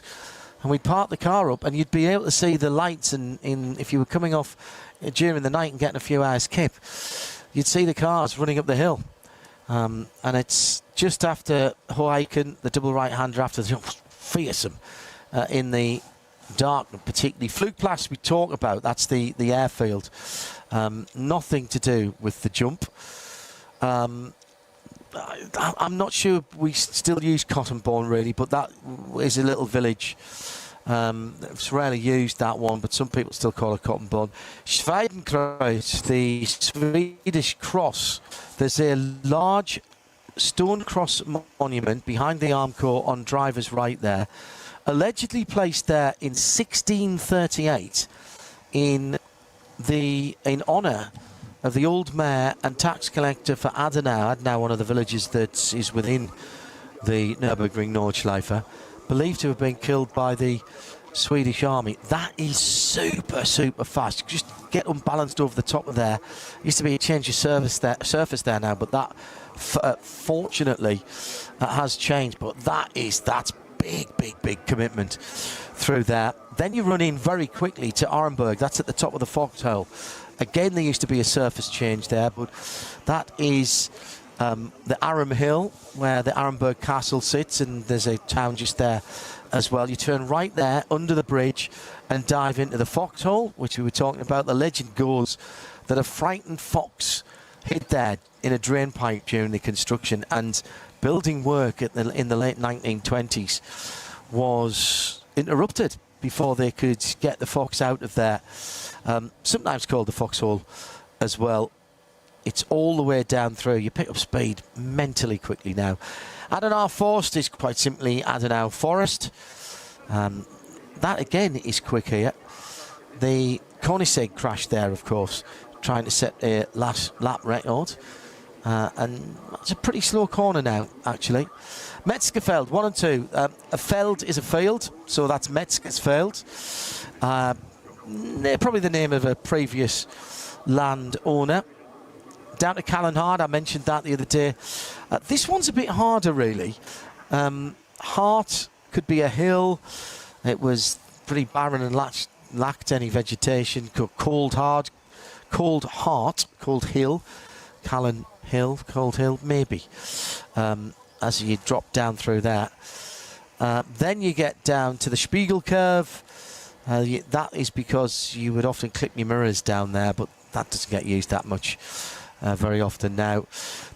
You hear people talking about miss-hit mitts. That is the next 3 corners, 3 right-handers on the way down to the big hairpin. You have to miss the first apex, hit the second one, and miss the third. Fairly self. But when I've talked to Peter Kate about that, that's exactly what he says. Versiphen is the slow hairpin, and that is the Defence Valley. Really slow hairpin. After it's the right-hander that leads in, which is actually quite committed and fast, and then you're immediately on the brake. So this is the corner that sits at a boundary between Adenau and Breitscheid, and probably a strategic point where either town could have been defended. So there we go. Breitscheid is the wide part. The town is at the bottom. That's the bridge at Breitscheid. There used to be, in fact, no, there is still a way to get onto the Nürburgring there for sort of half a lap of the Nürburgring, and so on and so forth. So there we go.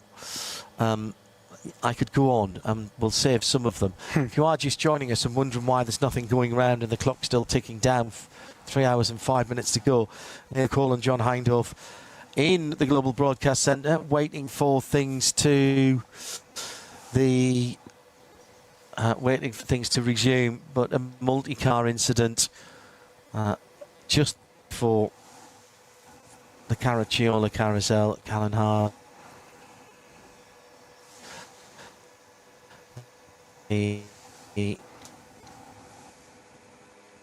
I cannot recall the last NLS race was red flag. Not in the NLS era Very unfortunate. Let's just hope that no one's injured. That's the main thing, isn't it? Yeah, it's tricky because we don't want to speculate. No, indeed so. I know that there's an awful lot of people who are tuning in for the first time, and you want to see racing, you want to see Max get in that number 3 car, but quite obviously safety and the well-being of the drivers is absolutely paramount at the moment. Hello to Chris Suku. He says, thanks for translating the German names. It paints a picture as I drive around in GT7 or some other simulator. Can you break it out into a podcast, please? Do you know what? That's not a bad idea. Well, we might do that. Yeah, we might do a lap round the Nürburgring Nordschleife with the explanations of the names. Probably take longer than it would to actually drive it, to be honest, Neil. It's a podcast series, 1 corner per episode. Do you know what? You're not wrong, actually. Hearing from people at the area, and hello to Clark Duffy and some others, that there's quite a lot of fluid on the track after that multiple car incident. And again, we're hoping that everybody is all right in the run-up to that tricky right-hander at the bottom of the hill. And that is going to take some time, I'm afraid, to clean up. So stay with us. We'll try and keep you abreast of what's happening. Yeah, because if something's sprung a serious leak, then that will take a while to make it safe for racing. Well, and I think the other part of it, Neil, is that there's been a lot of cars that have gone off and hit the arm core. So that's very quick. Yeah.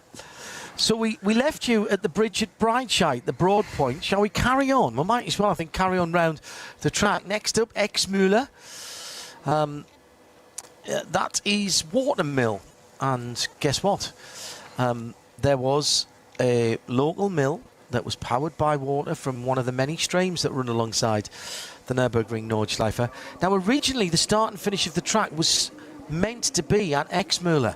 The circuit owners wanted to build some grandstands on the land around it, but the owner of the water mill was stubborn and refused to sell it. It's a steep uphill right-hander that leads onto the Lauda left.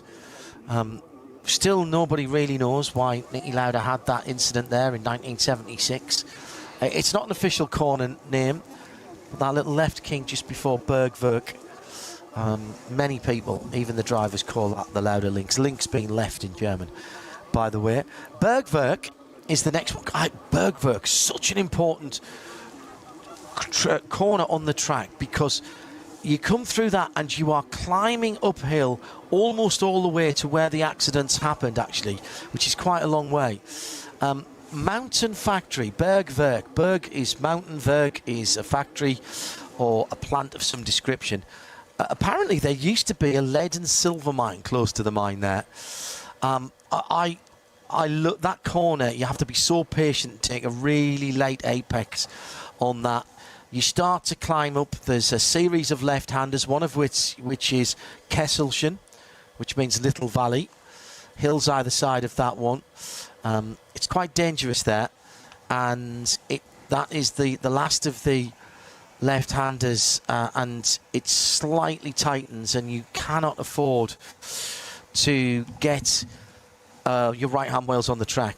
I remember taking my 993 Carrera 2S there on a track day. We'd been doing some track driving with Aston Martin Racing, and at the end of their time I asked, because there was nobody else out there, if I could take the car that I'd driven down in to do a lap, to say that I'd done a lap. And I went through there and the car was hopping, and I got back to the point of the circuit where you come off again, and on the Dottinger Ho, checked everything over. I thought there was something wrong, nothing. So I thought, okay, well, I've done my lap now in my 992.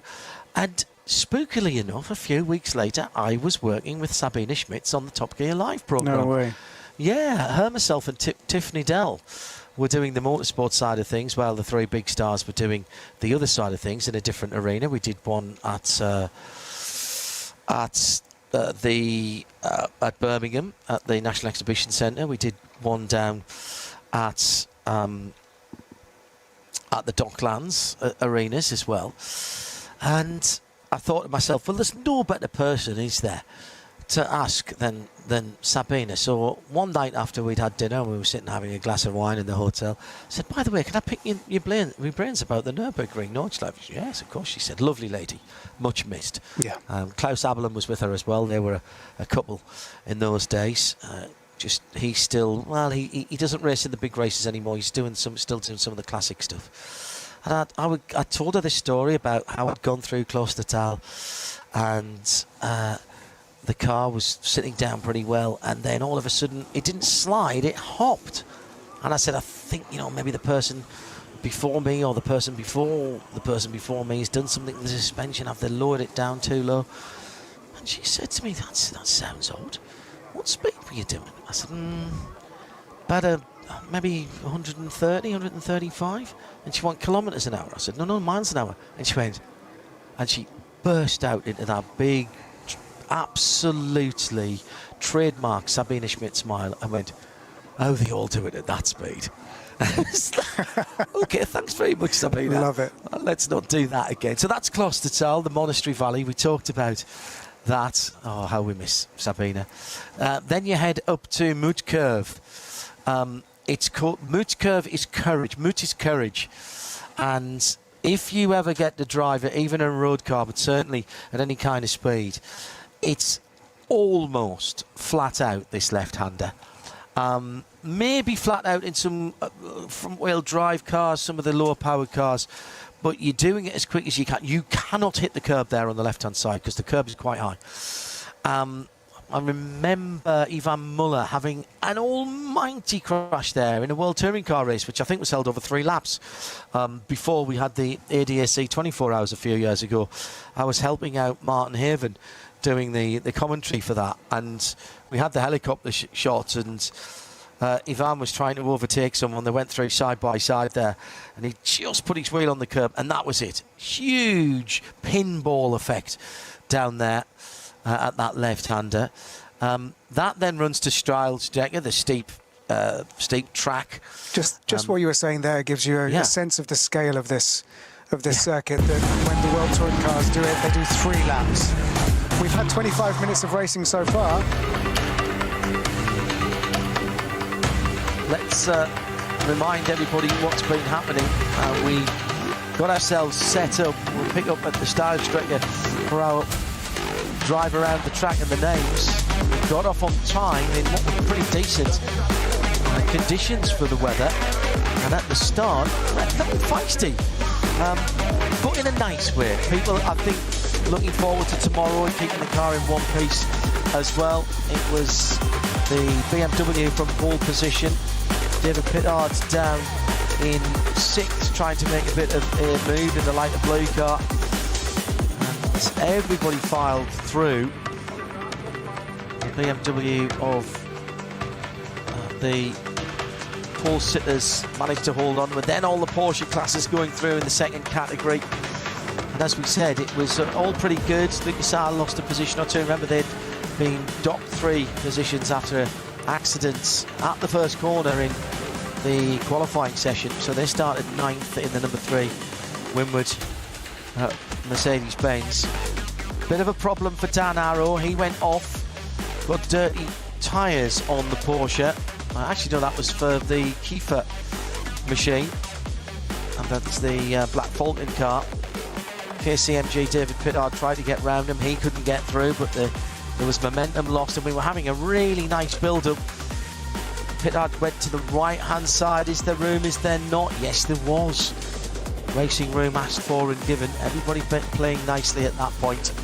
2 Winward cars side by side coming up to pass the family-run RS3. Pretty much a standard 4-wheel drive RS3 4-door, that one. And Grello coming up, looming up in the background there. And then the red flag.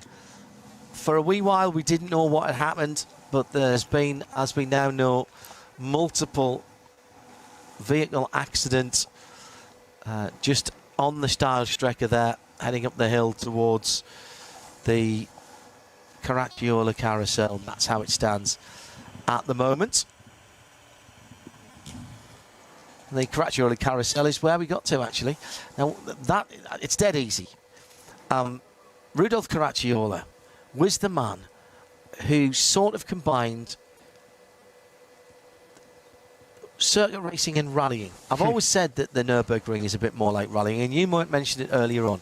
Well, if I said ditch hook to you, Neil, you would know exactly what I was talking about. That is the process by which top-class rally drivers will write their pace notes to know that they can drop their inside front or indeed rear wheel over the edge of either the gravel or the tarmac into at least part of the ditch to help rotate the car and slingshot them through the corner.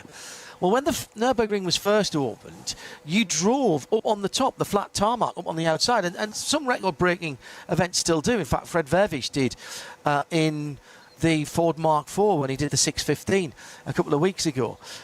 The inside was a small drainage ditch so that when it rained, all the water went down there and it was concrete.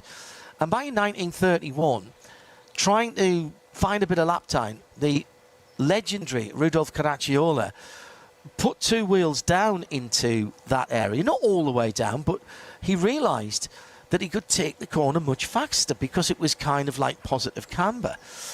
He won the race by just over a minute that year. And from the next year, basically, the drainage ditch was being driven like drivable banking, and it's been used ever since. It's really interesting because if you get it wrong, you either drop down to the bottom where it's even more bumpy than everywhere else and it shakes your fillings out, or you get fired out before the end of the bowl section, which also is uncomfortable, and you're not saving any time. When you get it absolutely right, and I've only done it once where I was anywhere near right, you get fired right out of the end of that parabolic bowl section like a cork out of a bottle. And immediately you've done that and done it once, you know, oh, that's what you meant to do. And it's amazing because you start, it's all uphill there, so it's important to get out of there. Up towards Hoher Acht, which is the highest point of the track, the high point, and Hedwigshöhe, the Hedwig Height. Now that also sounds like something from Harry Potter, doesn't it? But actually, that is named for the wife of Dr. Otto Kreuss, the councillor for the Eiffel district in the early 1900s. He was the man who really got this place going. Her name before she was married was Hedwig, and he called the corner after his wife, Hedwig. Actually, no, that was her first name. So that was Hedwig's Height, and he reasonably thought that was fine. Wippermann is a seesaw. Wipper is a seesaw. So this is the seesaw man. Ask any of the drivers. It's very bumpy. Not quite as bad as it used to be. And because the direction change and the bumps there, it used to feel a bit like a seesaw. We talked about Ashbrook, a stream or a brook off to the side of the track. Ash trees around that as well. It's a bit of a funny one, Eisbach, because that is that also there's 2 or 3 corners that people sometimes call that. One of my favourite corners, and certainly a place where people go to, often called YouTube corner. Actually, the official name is called Brünchen. You run down. It's very difficult to keep yourself to the left-hand side as you come down into Brünchen. The car naturally wants to go up the right, and the camera's taking you down there, but you need to tuck in to the left, and as you fall down, it's then a right-hander and another double apex right-hander. And as you come out, you can use all of the paved area. It's like block paving on the left-hand side. And there used to be a small stream that had a number of pipes that supplied water to the nearby village. Brunchen is small water. And then you head up hill to, we talked about Eisbach, the Ashbrook rather. Then we've got Ice Curve, the Ice Curve. And that is ICE curve, not internal combustion engine. But that is often slippery there. A lot of people said it was slippery as ice. Some of the last parts of the track to dry open. It can be a bit greasy there. Overhanging trees, really, down through the years have made that a little bit difficult. And then you're coming in a flat out part which goes left and right and left and right. Just after the jump, the Flansgarden. So this is a nursery, a plant garden, or some kind of nursery, and you fly down through Flansgarden 1 or 2. Again, there are areas of that where you can use some of the top of the curbs and some of the block paving, but you have to know which bits, because you can easily unsettle the car. The road is highly cambered in the middle there as well. And one of the keys to a fast lap out on the Nürburgring Nordschleife is to set the car up a little less stiff than you would normally do if you were just running on what would be a normal race circuit, even the normal racetrack here. And you have to do that because the car has to be compliant as you go backwards and forwards across the middle of the road, across the crown of the road. Stefan Beloff, the Beloff S's, legendary driver, that sadly lost his life at Spa, but not before he set the qualifying lap record in 1976 of 6:11.13 in his Porsche 956. Talked about this earlier. That is still the fast. There have been cars that have gone around there quicker, but they have not been in homologated racing cars. Now, you can say that is not a race lap record, absolutely, but in 1976, I think he set the race lap record as well at around about 6:20. I'd have to look that one up. There have been cars, notably some of the electric cars, the Porsche, Timo Bernhard as well, actually, went a bit quicker than that in the de-restricted and highly modified Porsche 919 hybrid that they put some special batteries in. Michelin built them some special tyres. Talked to Timo about that.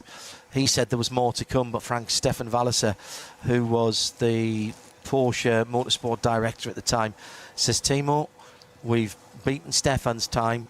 Let's leave it at that. There's no need to do any more. Let's honour him by doing that with another Porsche, which I thought was very nice. You can just about drive that in a straight line. Beloff crashed there, actually. Another reason why it was named after him. Then you run down into the Schwalbenschwanz, which is the Swallow's Tail. It's another bridge section, so you go right and then left. Again, this is good. This goes back to the late 1920s when the circuit was being built. The shape of a swallow's tail, really. Easy place to get wrong. We've all gone off there in the simulations, and the Armco is very close there, and there's a bit of a gravel track as well, trap as well. Then you go on to the second, or the kleiner carousel, the mini carousel. Not quite as severe as the Caracciolo carousel. It doesn't double right back on itself, but it leads to one of the most important corners on the track in terms of giving you an opportunity to pass. We talked about the Gallows Hill, or the Gallows Head, Galgenkopf, public execution sites. The gallows were there. Long. I learned the word triple pressure from Martin Haven, from his commentary on tobogganing and luge and bobsleighs. But that's what we have here, and it is in some ways a trade-off, in some ways a patience. 2, maybe 3 separate corners. You almost can give up the first couple of bits of the corners because You want to get on the power as early as possible through the final part of this long right-hander. You want to be, it's really hard. You want to be on the power, you want to be on the power. But if you're on too, you always know when you're on too early, because then you've got to back off again. And in doing that, you absolutely kill your speed down the next part of the circuit, which is the 2 kilometre long Dottiger Höhe. Now, you should have worked out by now that Höhe is Höhe Act, it's height. Well, Dottiger was a little village nearby, so it was the highest part of the village of Dottiger, and that leads you back down to where Antonius Bucher and Tiergarten and back round, and there you go again. I told you it would actually take us longer than to drive around there. And the joy of it, Neil, is that you can do it in your own car. You go down there when it's open for tourist laps, tourist fahren. You go halfway down the Dottiger Höhe, you go and pay your money. You get a digital card. I remember when it was, I think it was 30 euros, 28 euros maybe for 4 laps, I think it was. I think it's more than that for 1 now. But if you've never done it, it's absolutely worth it, because it will give you a completely different way of looking and mindset at people who are racing on it. Because even driving a fast road car around there, you can't drive it at 100%, and neither should you. These guys are. The opening laps in the 24 hours with 170 or now 150 cars on the track, when that first group gets to the back of the third group on their on the first group's second lap, and the first group's first lap, and the first group's second lap, should I say, the helicopter shots, it looks like a police chase, and so does the onboard. It is unbelievable. And when you've driven around yourself, and it doesn't matter how fast or how slow you go, you just take it at your own speed, keep your eyes on your mirrors. Make sure that if you're going to move one way or the other to let someone by, a faster car by, and pretty much I will guarantee you, however fast you think you are, there will be someone quicker, because on those tourist laps, there'll be somebody who's on semi-slick or slick tyres with a cage in the car, and who knows it like the back of their hand. So you indicate the way you're going to move. So if you're going to move right and let them go left, which is the preferred way of doing it, you indicate to the right and move when it's safe to do so. I think a few times I did it, it's the fact that you get a minibus or a couple of motorbikes that's sort of freaked me out. We do have an update from Race Control, John. Yes, indeed, Neil. I see that now. Do you want to go through some of the cars that we now have confirmed as being in the multi-car collision in the Klostertal section? Yes, we have a total of 7 vehicles that were involved, and the barrier needs repairs as well. The cars involved are the number 27, the Aston Martin Vantage AMR GT3, the car number 111, the BMW 325i, car number 121, another BMW 325i, the 410 Porsche Cayman GTS, the 448 Porsche Cayman CM12, the 503 Toyota Supra, and car 992, the Porsche 911 GT3 Monthé. So rescue operations are underway, and we'll get more information as soon as possible. But there is oil on the track on the lead into Klostertal, as I understand it. But lots of barrier repairs being required, and injured drivers being attended to. So obviously it's quite a big incident. 7 cars involved, so that would explain why we've had a lengthy red flag. Add to that list actually the 503 Toyota Supra as well into that. I think that one has just been added. I mean that is a fair variety of cars from throughout the field, which I find interesting. Obviously the Aston Martin AMR GT3, the number 27 car. I can't remember where that started, but that is a quick car. And you wouldn't have expected it necessarily to be around some of those other cars there. Also that Manthey car as well, the 992. That's one of the GT3 Cup cars. There's a separate championship for Porsches here on the Nürburgring Nordschleife within the Nürburgring Langstrecke. Langstrecke just means long track series. So that's a bit odd that it's cars that I would have expected to be spread wider throughout the grid. The BMW 325 is one of the E90s, one of the older cars. Still allowed to race here, and rightly so. The 325s have a great battle in a class that's pretty much their own. And two of them involved there, the 121 and the number 111. Those cars still very, very capable racing cars. Indeed, not dissimilar to the car that Sabine Schmitz and her sister learned their trade. Her sister, a very good driver around here as well. Sabine, as I think many of you will know, lived... her mum runs one of the most famous guest houses and restaurants, still in the family. And that's where Sabine and her sister were brought up. They had a BMW that the sisters decided was a good idea to start turning into what you might call a ring car. And by the way, I will give you a rundown after this story, because the clever people at our timing have reset all the timing, so I can give you as it stands before we restart. And so the car was generally modified, stiffened, different suspension, a little bit of a tweak of the engine here, a change of the exhaust there, and it was becoming more and more specialised to the point where they decided to put not full race slicks, but certainly what we'd now call track day tyres on. Now, this is a few years ago, in fairness, and there was then, and in fact still is, a scheme where locals get reduced rate to go and use the Nürburgring Nordschleife on those tourist lap days, the tourist Fahren days, tourist drive days, and also in those days they used to get some laps to themselves as well, just for the locals. So Sabine and her sister would go out there and rag this BMW around the Nordschleife, and that's how they learned it. Brilliant stuff. And the roads around the Nürburgring Nordschleife, by the way, in the Eifel, are just as demanding. And I can imagine the two sisters on the roads as well in that BMW, round by the old Südschleife as well, the southern loop, parts of which were still roads until relatively recently. Some of them still are.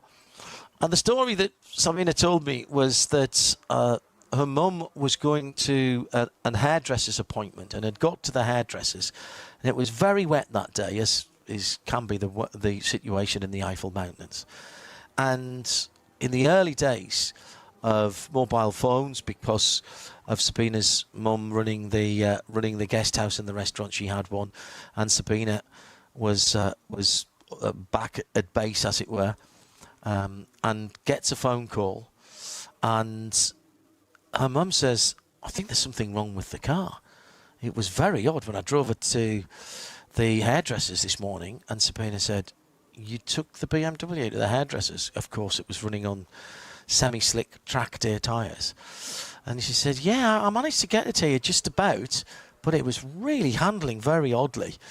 Sabine said, "I'll come and pick the car up and drop you a different car off so you don't have to drive it back." And that was how she learned it. Absolutely brilliant, by just repeat. Learned it section by section, then tacked the sections together, and that was how she became so proficient. And as I say, still the only female to have won the Nürburgring Nordschleife. Did it 2 years in a row. So we are still under red flag, and we're coming down towards 2.5 hours at the moment. There's no sense that there'll be any time added back on. Let me give you a rundown as I see it on the screen that has been reordered now. So we were right in our assumption that the Motor Racing BMW was leading. It doesn't matter about the gaps. I'm not going to bother giving you the gaps, because that was just how they would have crossed the timing point at the end of lap 2. Schnitzelam Racing Mercedes number 11 in second. Red Bull Abt Lamborghini Huracan in third, the number 84 car.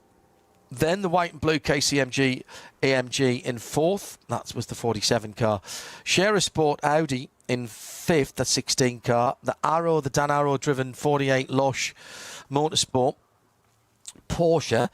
Then the second of the Lamborghinis, two in the top seven. That was the number 7 Conrad car, that lighter blue car. Both of the Winward Mercedes in the top 10. Maro Engel and Lucas Auer having dropped down, I think, to 10th or 11th, then got back to 9th before the red flag came out.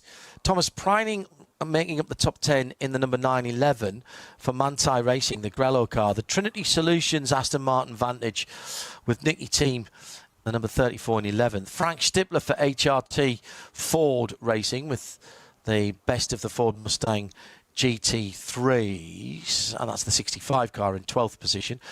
Alessio Picariello, Dunlop Motorsport, Porsche 911 in 17th position. Mühlner Motorsports, classic colours again for that team with a lot of cars in different classes. That's the blue, black and white Porsche 911 GT3R, another SP9 car. So these are all SP9 cars at the moment that I'm going through.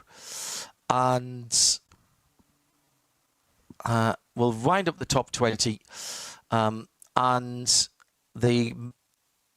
the Mühlner Motorsport, the Gorion RT by Car Collection, Porsche, the Falcon Motorsports portion, the Rover Racing BMW, the Sherbert Motorsport BMW, 19th Frederick Vervisch for HRT, and the Black Falcon team team Porsche, the one we saw off the circuit, the number 5 in 20th. We have just heard by race control that we are suspended till further notice.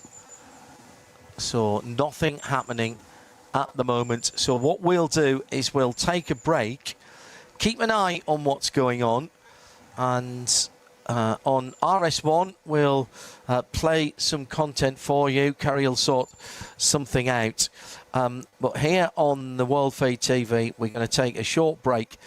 Keep an eye on the screen. As soon as we see anything, we'll put up either a graphic, or Neil and I will be back with you to let you know if there is going to be a resumption. But the story is, with 7 vehicles involved in a multi-car collision at Klostertal, there is still work going on there. That happened some time ago now. Right now, there's just over 2 hours and 32 minutes to go. This happened at 6:55 local time. 5:55, excuse me, local time. So we've been under red for just over an hour. For Neil Cole, I'm John Hindhaugh. Sorry we can't bring you any more racing, but you'll understand that safety has to come first, and the well-being of everybody involved in that incident. Speak to you soon, I hope.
Well, hello everybody here on the YouTube feed. John Hindorf with you here. There has been a press conference a few moments ago, and here is the press release from the organisers. It says that during today's first race of the ADAC 24h Nürburgring Qualifiers, a serious accident involving 7 participants occurred during the opening laps. After the collision involving those several vehicles, race control immediately stopped the race to allow for extensive recovery and rescue operations. Despite the immediate arrival of emergency services, paramedics were unable to save driver Juha Mietinen from the Kievan Motorsport BMW 325i number 121. He was extricated from his vehicle and died at the medical centre after all resuscitation attempts had failed. 6 other drivers involved were taken to the medical centre and are in the nearby hospital for precautionary examinations. None of the injured are in life-threatening conditions. Our thoughts and condolences with the family, friends and teammates of Juha Mietinen.